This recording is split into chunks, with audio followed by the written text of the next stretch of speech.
জাতীয় সংসদ নির্বাচনের উত্তাপের মধ্যেই জনপ্রিয় অভিনেত্রী মেহের আফরোজ শাওন সামাজিক মাধ্যমে এক স্ট্যাটাস দিয়েছেন, যা এখনও আলোচনার কেন্দ্রবিন্দুতে রয়েছে।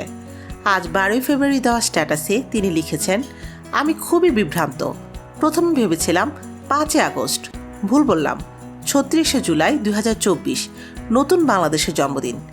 তারপর 17 অক্টোবর 2025 ডক্টর ইউনূস সাহেবের বক্তৃতার মাধ্যমে জানলাম জুলাই জাতীয় সনদের স্বাক্ষরের মাধ্যমে নতুন বাংলাদেশের শুরু হলো, নবযাত্রা শুরু হলো। এই সনদের মাধ্যমে আমরা বর্বরতা থেকে সভ্যতায় এলাম। সেদিন তিনি আরও বলেছিলেন, আজ আমাদের নতুন জন্মের দিন। এই স্বাক্ষরের মধ্য দিয়ে আমরা নতুন বাংলাদেশকে প্রতিষ্ঠা করেছি।